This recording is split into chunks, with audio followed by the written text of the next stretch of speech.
नमस्कार, स्वागत है आपका। शुरुआत करते हैं बड़ी खबर के साथ। गैरसैंण सदन के अंदर कांग्रेस ने हंगामा किया है। स्पीकर की टेबल के आगे हंगामा किया। विशेषाधिकार हनन के मामले में हंगामा हुआ है। कांग्रेस के सभी विधायक निलंबित कर दिए गए हैं। स्पीकर ने आज के लिए सभी को निलंबित किया है। सदन की कार्यवाही फिलहाल 3 बजे तक के लिए स्थगित कर दी गई है। बड़ी खबर में आपको बता रहे हैं, आज सदन के भीतर एक बार फिर से कांग्रेस विधायकों का हंगामा देखने को मिला है। स्पीकर की टेबल के सामने इकट्ठा होकर कांग्रेस विधायकों ने हंगामा किया है। विशेषाधिकार हनन के मामले में हंगामा हुआ। कांग्रेस के सभी विधायकों को फिलहाल आज के लिए निलंबित किया गया है और साथ ही साथ स्पीकर ने आज की कार्यवाही 3 बजे तक के लिए स्थगित कर दी है। तो कल सदन के पहले दिन भी कांग्रेस विधायकों ने हंगामा किया था और आज एक बार फिर से हंगामा देखने को मिला है।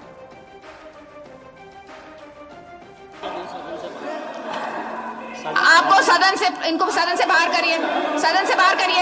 इस तरह से नहीं चलेगा। आप इतने सीनियर ऐसे कैसे कर सकते हैं? आप सीनियर सस्पेंड करो। ऐसे नहीं कर सकते आप, ऐसे नहीं कर सकते आप। इस तरह से ये तरीका है कोई? ये इस तरह से आप लोग कर रहे हैं, ये क्या तरीका है? ये आपका सदन है, सदन है कि क्या चीज है? गलत बात कौन सा करने दीजिए। गैरसैंण में बजट सत्र के दूसरे दिन की शुरुआत हंगामेदार रही। कांग्रेस विधायकों ने गन्ने का समर्थन मूल्य बढ़ाने की मांग को लेकर प्रदर्शन किया। कांग्रेस विधायक हाथों में गन्ना लेकर पहुंचे और सदन के बाहर सीढ़ियों पर बैठकर धरना देने लगे। विधायकों ने मांग की कि हर तरफ महंगाई बढ़ रही है, इसलिए किसानों को गन्ने का बढ़ा हुआ दाम मिलना चाहिए। उत्तराखंड में खासतौर पर हरिद्वार और उधमसिंह नगर जिले में गन्ने का सबसे ज्यादा उत्पादन होता है। वहीं गन्ना विकास मंत्री सौरभ बहुगुणा का कहना है कि कांग्रेस विधायक सिर्फ राजनीति कर रहे हैं। गन्ने की कीमत को लेकर परीक्षण करवाया जा रहा है, अभी कीमत नहीं बढ़ेगी।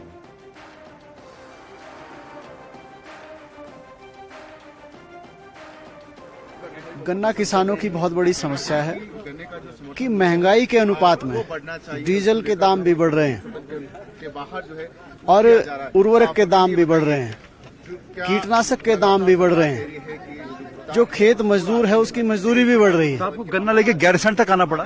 बिल्कुल, लेकिन बढ़े नहीं तो गन्ना किसान के दाम बढ़े नहीं तो गन्ने के भाव, सब चीजें बढ़ रही हैं, लागत बढ़ रही है। एक किसान का आज जो मूल्य है सामान्य जाति का 345 और 355 रुपए रेट है। अगर किसान को 450 से 500 रुपए रेट क्विंटल मिलता है तो उसे उस पैदावार का कोई लाभ मिल सकेगा। मैं आपको बताना चाहता हूँ क्योंकि समय आपको नहीं है। आज अगर 1 एकड़ फसल गन्ना किसान बोता है तो उस पर लगभग 65,000 रुपए खर्चा आता है और 30,000 रुपए उसकी जमीन का ठेका बनता है। तो आप लगाइए 95,000 रुपए उस पर खर्चा गया। अगर 1 लाख की पैदावार जो रेट ये दे रहे हैं उसकी उपज की कीमत 1 लाख रुपए है, तो क्या 1 साल 5,000 रुपए से किसान काम चला सकता है? आज मजदूरी के दाम बढ़ गए। तो गैरसैंण बजट सत्र के दूसरे दिन सदन में आर्थिक सर्वेक्षण रिपोर्ट रखी गई। आर्थिक सर्वेक्षण 2022-23 को पेश किया गया। आर्थिक विकास दर इसमें 7.08 अनुमानित है। 2021-22 में विकास दर 7.05 थी। जीएसडीपी बढ़कर 3.02 लाख करोड़ हो गई है। पिछले साल 2.65 लाख करोड़ की अनुमानित जीएसडीपी थी। प्रति व्यक्ति आय बढ़कर 2.33 लाख हो गई है। पिछले साल अनुमानित जो आय थी प्रति व्यक्ति वो 2.05 लाख रुपए प्रति व्यक्ति थी। इसके अलावा 10.05% की इसमें बढ़ोतरी हुई है। ये बड़ी बात सामने आई।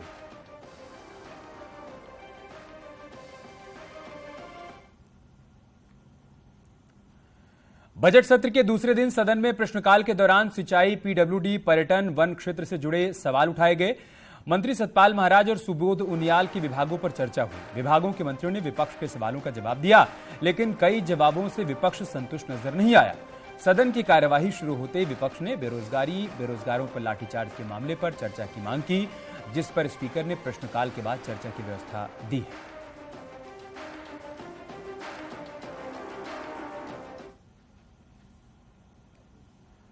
वहीं सदन में चर्चा के दौरान सिंचाई विभाग की पोल खुल गई। विपक्ष की नहरों पर पूछे गए सवाल में सामने आया कि प्रदेश में करीब 500 नहरें बंद पड़ी हैं। सबसे ज्यादा नहरें पिथौरागढ़ में क्षतिग्रस्त हैं। वहीं देहरादून में 60, उत्तरकाशी में 56, पौड़ी में 59, नैनीताल में 42 समेत टिहरी में 47, अल्मोड़ा में 40 और रुद्रप्रयाग में 31 नहरें बंद पड़ी। मंत्री सतपाल महाराज ने कहा कि सभी नहरों को सही करने की व्यवस्था की जाएगी।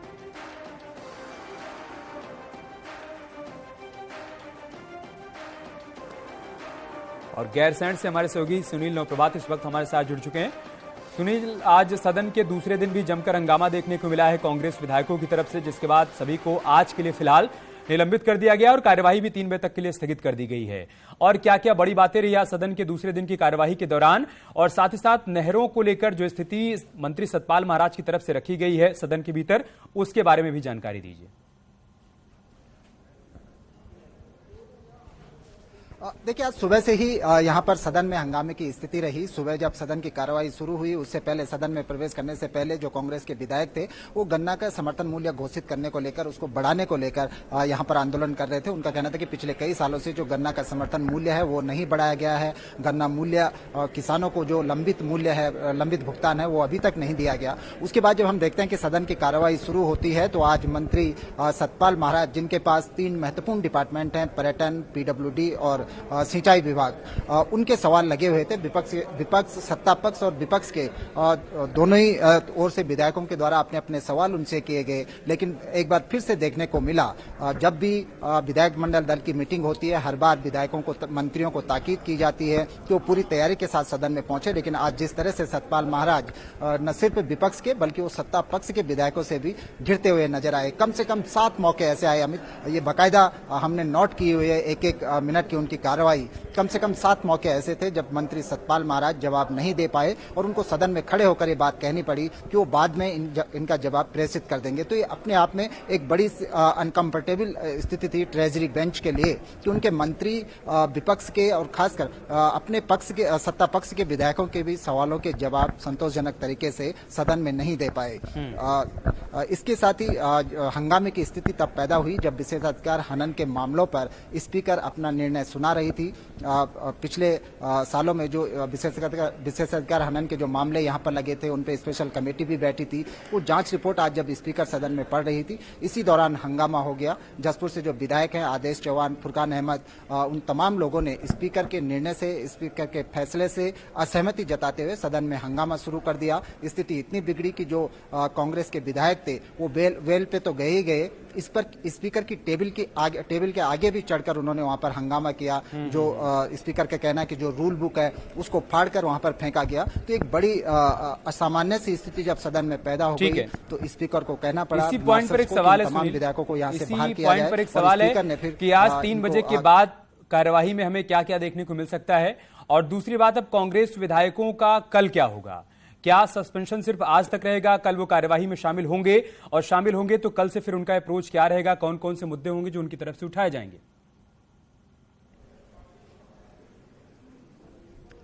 देखिए अमित, अभी गतिरोध बना रह सकता है।